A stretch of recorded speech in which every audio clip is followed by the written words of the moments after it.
వాటికి ఎక్కువగా ఎరువులు కూడా అవసరం లేదు. మన వంటింట్లోంచి వచ్చే టీ పౌడర్, కాఫీ పౌడరు ఇంకా బియ్యం కడిగిన నీళ్ళు ఇలాంటివి పోసినా కూడా సరిపోతాయి. క్యారెట్లంటే మా యశ్వికి బాగా ఇష్టము. అందుకే యశ్వితో హార్వెస్ట్ చేపిస్తున్న క్యారెట్లయితే.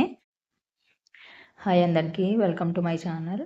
ఈరోజు వీడియోలో నేను బాల్కనీలో థర్మాకోల్ బాక్స్‌లోని క్యారెట్లు రెడీపోయి హార్వెస్ట్ చేయాలి అని చెప్పాను కదా! అవి హార్వెస్ట్ చేద్దాము. దాంతో పాటు పాలకూర కూడా తీసేస్తాను. ఇవి 2 అయితే ఒకేసారి పెట్టాను దీంట్లో.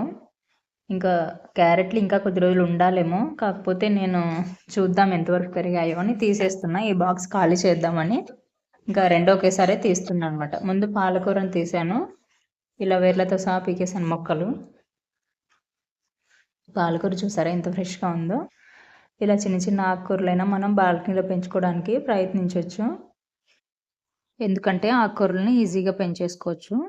అవి కొంచెం మట్టిలో అయినా కొంచెం ప్లేస్లో అయినా పెరుగుతాయి. వాటికి ఎక్కువగా ఎరువులు కూడా అవసరం లేదు.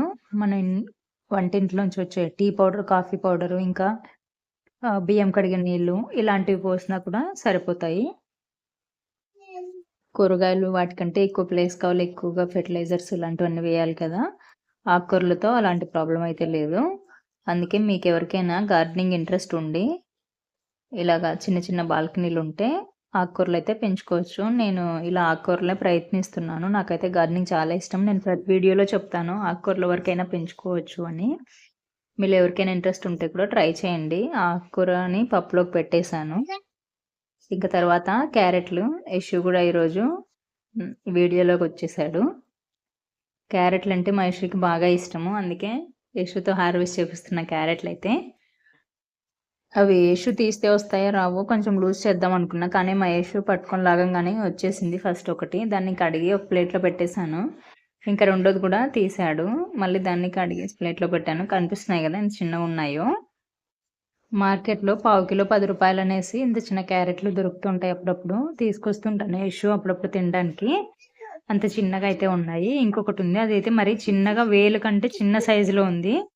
అది యశు పట్టుకొని లాగంగానే పైన ఆకులన్నీ విరిగిపోయాయి. ఇంకా అది రాలేదు. మళ్ళీ నేను తీసాను. ఇస్తే ఇలాగా నీళ్ళల్లో వేసి ఎలా కడుగుతున్నాడో చూడండి. మా యశుకైతే బాగా హ్యాపీగా ఉంది క్యారెట్లను చూసి. ఇది ఈరోజు నేను యశు కలిసి క్యారెట్లు హార్వెస్ట్ చేసిన వీడియో. వాటితోనే ఆడుతూ ఉన్నాడు కాసేపటి వరకు. ఇంకా క్యారెట్లను పట్టుకో యశు ఫోటో తీస్తా అంటే తీసి పైకి పట్టుకొని మళ్ళీ నీళ్ళలోకి పెట్టేశాడు. అలా ఆడుతూ ఉన్నాడు ఇంకా. ఈ వీడియో మీకు నచ్చితే లైక్ చేయండి, షేర్ చేయండి. అలాగే ఇలాంటి మరిన్ని వీడియోస్ కోసం నా ఛానల్ని సబ్స్క్రైబ్ చేసుకోండి. మళ్ళీ మరో వీడియోతో కలుద్దాం.